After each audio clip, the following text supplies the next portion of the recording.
Here is the thing. If all of you will turn the adjustment on your ear, each moment of life experience in which you are focused, giving you new opportunity for identifying desire. What about that? In other words, no perfect moment.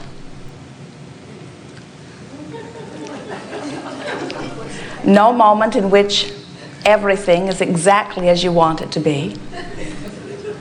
Continuing, adjusting moments, where in every segment of every moment, something else happens for you to respond to. And so it is not so much what is happening as it is what is your response to it.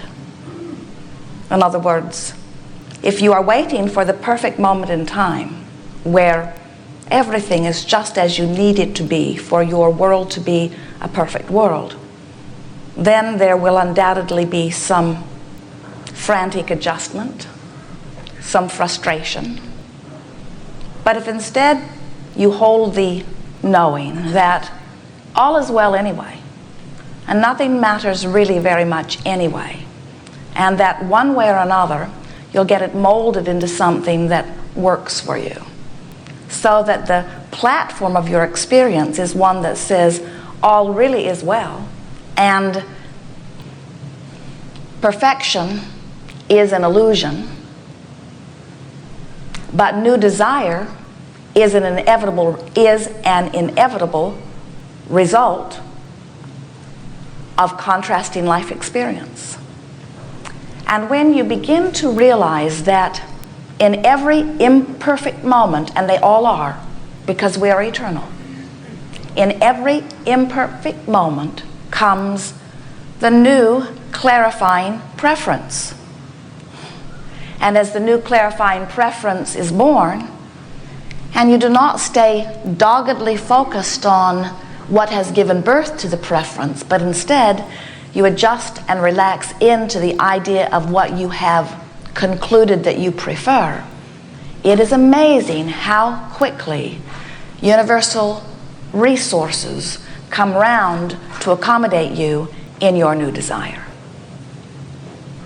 It is a wonderful thing how every consciousness, whether you are a full-fledged genius human, or whether you are a cell in a human body, or whether you are the one-celled amoeba in the ocean, or any particle within the universe, every particle is consciousness, and every consciousness is asking, and every asking is responded to, and every response can be received if you will relax and allow yourself to be a vibrational match to that which you are reaching for.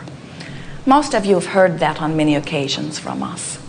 Most of you are getting the sense of what deliberate creating is. And you are following us as we modify even the title of this gathering from Science of Deliberate Creation, science meaning it is always evolving, deliberate meaning you are consciously aware of what you are wanting and do it on purpose, to Art of Allowing, which really speaks more fully to what your part in deliberate creation is. Your part in deliberate creation is allowing yourself to be connected to the energy that is your source. It's such a wonderful thing when you realize that Source is responding to you, and that the only thing that ever separates you from anything that you have already consciously or even unconsciously concluded that you desire, the only thing that ever separates you is your vibrational inconsistency with that. And the only way that you could ever be vibrationally inconsistent with your own desire is that you're focused upon something other than your desire. Sometimes physical friends have a hard time hearing that because they say, Abraham, no, I am not focused upon my desire. I know what I want, and I think about it often. And we say, are you really focused upon what you desire? Or are you focused upon where you stand in relationship to your desire? Are you focused upon the desire itself, or are you focused upon the absence of the desire? When you are asking for money, does the idea of the money that is coming thrilling you, or are you worried? That is the telling way, because if you are worried about the money that you are desiring, then you are inconsistent with the vibration of the desire.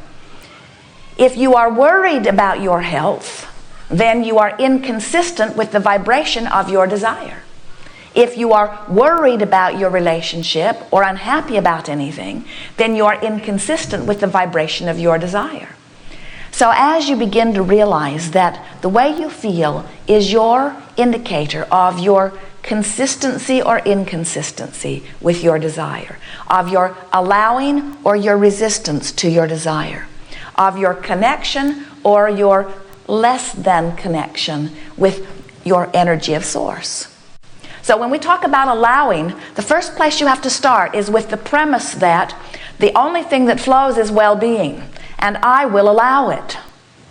That's what allowing is. Allowing is finding a way, any way, to find a way of focusing so that I can then be a vibrational match to that which I desire. And certainly, as has been very aptly demonstrated in this room here today, there are any number of things other than what you desire that could, in any moment in time, take your attention. But you are the ones that get to decide how much of your attention you give to what is, how much of your attention you give to what is coming, how much of your attention you give to the past that pleases you, how much of your attention you give to the past that doesn't please you, how much of your attention you give to the now that pleases you, how much of your attention you give to the now that doesn't please you, how much of your attention you give to the future that pleases you, how much of your attention you give to the future that doesn't please you. And the thing we so much want you to hear is that you get to choose. And until you decide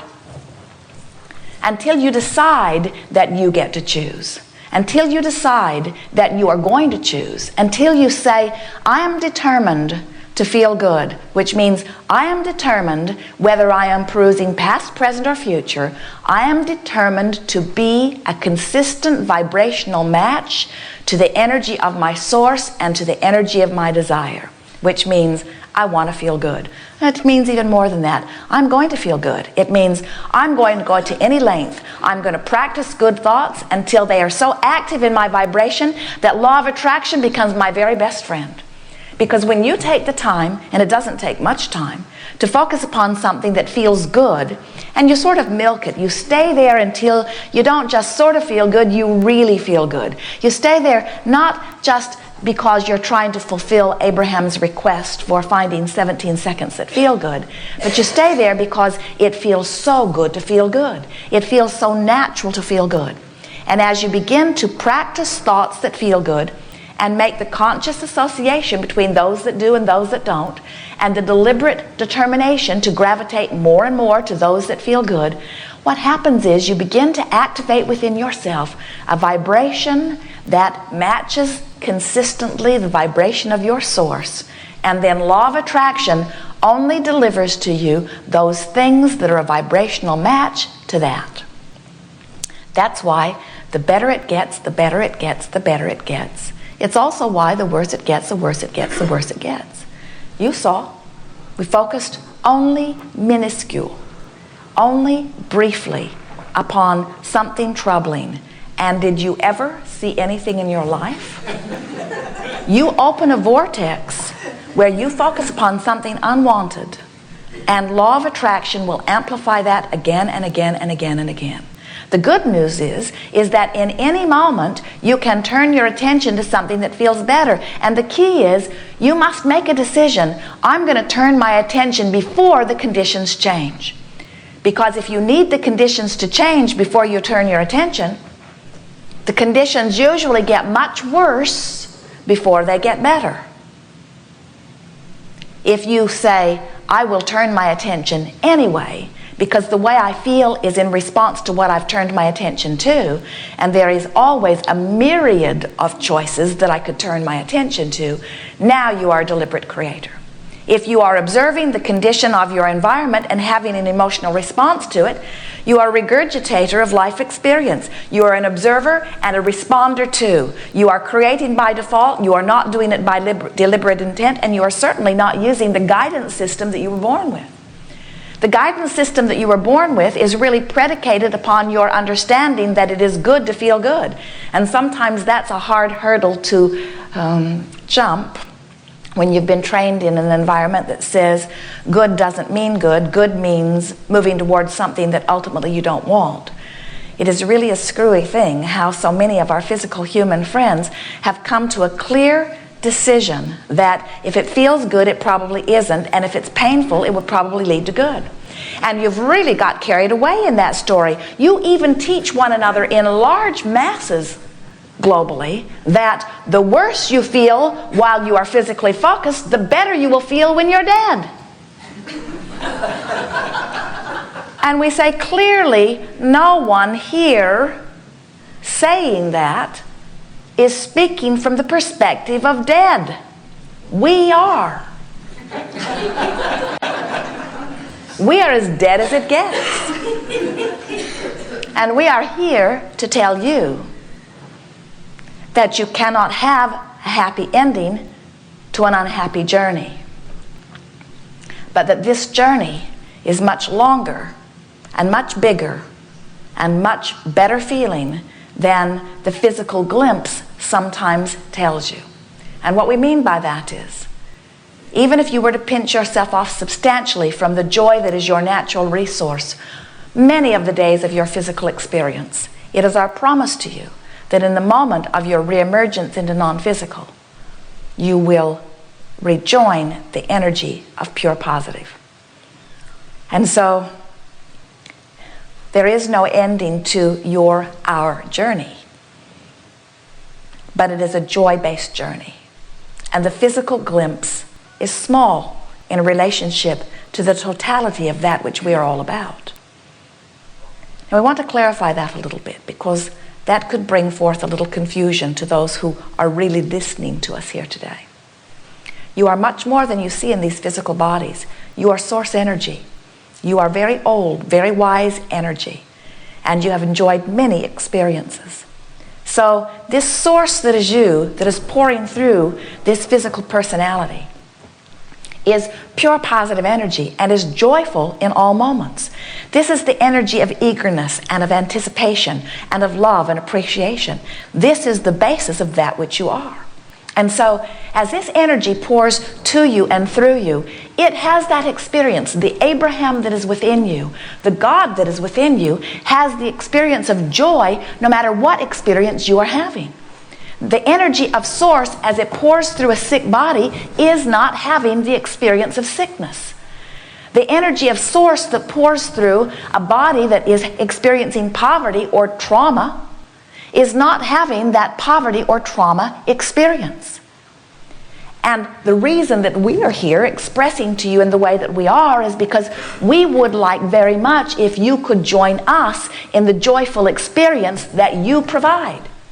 Here you are, extensions of source energy, exploring contrast and coming to new, eternally new preferences, because that which you are about has never been before unto all of the universe. So the you and the you, meaning the physically focused you and the non-physical energy that is really you, as you experience this now moment, we want you in on it. We would like you to be as joyful as we all are.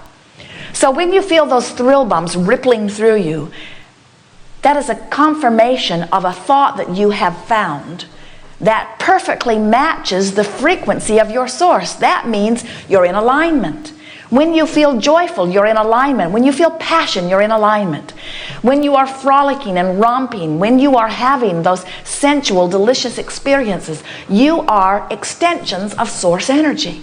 When you feel pain, when you feel sorrow, when you feel anger, when you feel frustration, when you feel overwhelmment, when you feel hate or any of those emotions that feel so empty and awful when you find them, those emotions let you know every single time without exception that you have found a thought and you've activated it within your vibrational countenance well enough that it has become the dominant vibration right here, right now.